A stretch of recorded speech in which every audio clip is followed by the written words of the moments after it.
Karibu tena katika recap ya filamu ya Sayara iliyotoka mwaka 2025. Mtayarishaji wa filamu hii alikuwa ni Yash Raj Films Akshay Widani, ikiongozwa na Mohit Suri. Waigizaji wakuu ni Ahan Pandey, Krish Kapoor na Anit Pada Vani Batra. Filamu inahusu ulimwengu wa nafsi mbili zilizopotea. Sayara, neno lenye maana ya nyota itandayo au mpenzi msafiri, inawasilishwa kama hadithi ya mapenzi yenye hisia kali na ya dhati inayochunguza makutano kati ya mapenzi, kupoteza na kumbukumbu. Simulizi hii inahusu watu wawili wenye mapungufu makubwa ambao maisha yao yanaunganishwa kupitia muziki na maumivu ya moyo. Lengo kuu la filamu hii ni kuonyesha jinsi upendo usio na masharti unavyoweza kuponya majeraha ya ndani kabisa ya mwanadamu. Katika mikono ya mwongozaji Mohit Suri, anayejulikana kwa uwezo wake wa kusimulia hadithi za mapenzi zenye huzuni na muziki mzito, Sayara inatengeneza mazingira ambapo huzuni si mwisho, bali ni mwanzo wa safari mpya ya kutafuta maana ya maisha.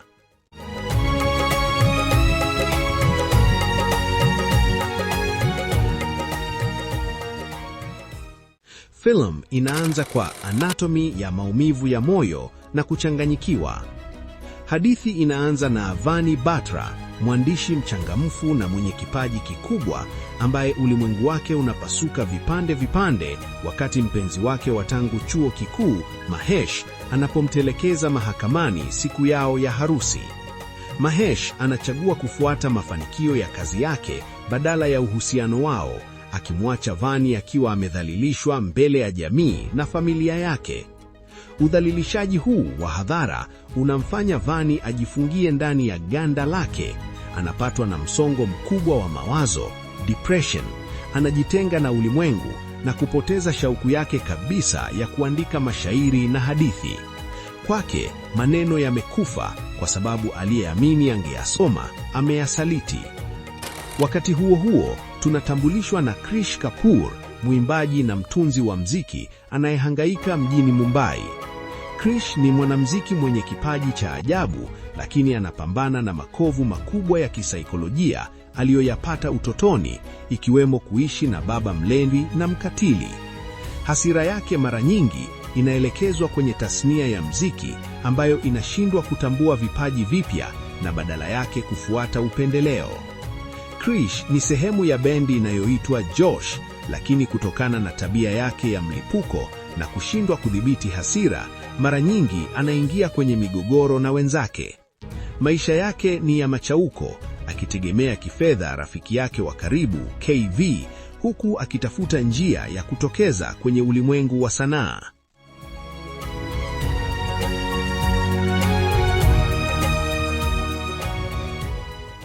Njia za Vani na Krish zinakutana kwa mara ya kwanza ofisi ya nyumba moja ya uchapishaji, ambapo Vani alikuwa ameenda kuomba kazi ya uandishi. Siku hiyo, Krish, akiwa na hasira kama kawaida yake, anampiga mwandishi wa habari ofisini hapo baada ya kuchochewa. Licha ya tabia ya Krish ya utukutu na machauko, anakuja kukutana na maandishi ya Vani. Moja kwa moja, Krish anavutiwa na ukweli na uzito uliomo kwenye mashairi ya Vani. Tofauti na watu wengine ambao wanaona tu sura ya nje ya Krish kama msumbufu, Vani ana uwezo wa kuona msanii wa kweli aliyejificha ndani ya hasira za Krish. Wanaanza kushirikiana.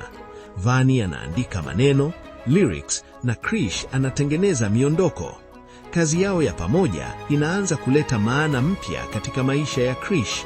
Miondoko yake inaanza kuwa na roho. Katika kipindi cha ushirikiano huu, Krish anagundua siri ya maumivu ya Vani ya huko Pani. Huruma yake na uunganyufu wake unamsaidia Vani kuanza kutoka kwenye lindi la msondo wa mawazo. Wanatumia muda mwingi pamoja kwenye studio zenye mwanga hafifu na mandhari ya kisanii wakati wa mvua za Mumbai, na taratibu wanapendana.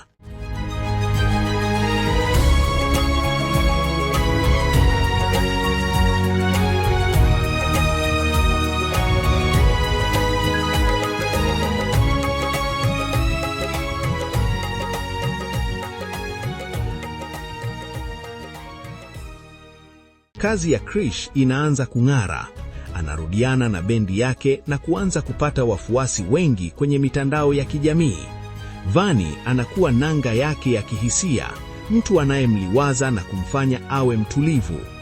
Wakati hadithi yao ya mapenzi iko kwenye kilele chake na mafanikio ya muziki yakianza kuonekana, hatima inachukua mkondo wa kusikitisha. Vani anaanza kupata matatizo ya ajabu, anashindwa kutunga maneno mapya na anaanza kusahau mambo madogo madogo. Baada ya kufanyiwa uchunguzi wa matibabu, inagundulika kuwa ana ugonjwa wa Alzheimer wa mapema, early onset Alzheimer's disease, ugonjwa unaopoteza kumbukumbu.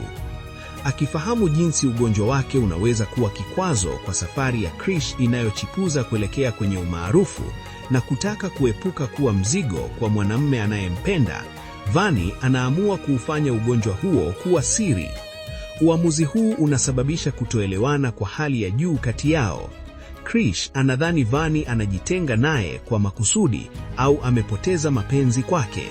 Katika mgeuko unaoumiza moyo, Vani anapotea ghafla bila kuacha ujumbe, akimwacha Krish akiwa amechanganyikiwa na kuvunjika moyo kabisa.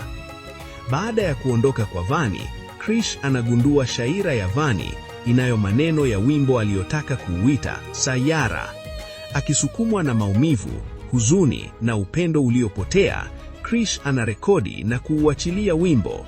Sayara inakuwa wimbo uliovunja rekodi duniani kote, ikimfanya Krish kuwa nyota wa kimataifa, superstar. Hata hivyo, katikati ya utajiri na sifa, anajiona kuwa mtupu kwa sababu Vani hayupo kando yake.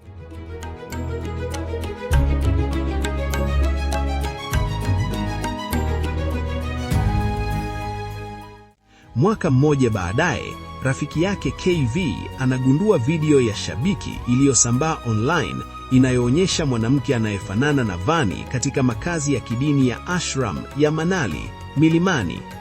Krish anasafiri hapo na kukutana na ukweli mchungu. Vani amepoteza kumbukumbu zake karibu kote. Hatambui tena Krish ni nani, wala hakumbuki maisha yao ya zamani huko Mumbai.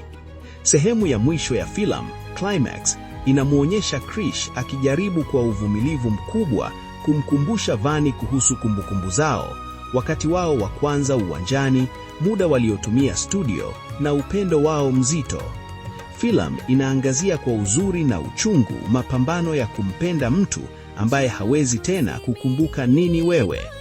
Hadithi inahitimishwa kwa uunganifu wenye hisia kali. Ingawa kumbukumbu za Vani zimebaki vipande vipande, ujitoleaji na upendo wa dhati wa Krish unamsaidia kuanza kutambua kifungo chao kiupekee. Hadithi inaisha katika uwanja wa Wembley Stadium jijini London, ambapo Krish anafanya tamasha kubwa la mziki. Vani yuko kando yake, jambo linaloashiria kuwa upendo wao umeshinda vikwazo vya kumbukumbu na ugonjwa. Vani anaanza kuandika tena na wawili wanafunga ndoa. Huu ni ushahidi kuwa licha ya ugonjwa wa Alzheimer, upendo wa kweli ni wa milele na unaweza kutengeneza kumbukumbu mapya hata pale zamani zinapofutika. Sayara inabaki kuwa wimbo wa maisha yao, msafiri aliyepata bandari ya kutulia.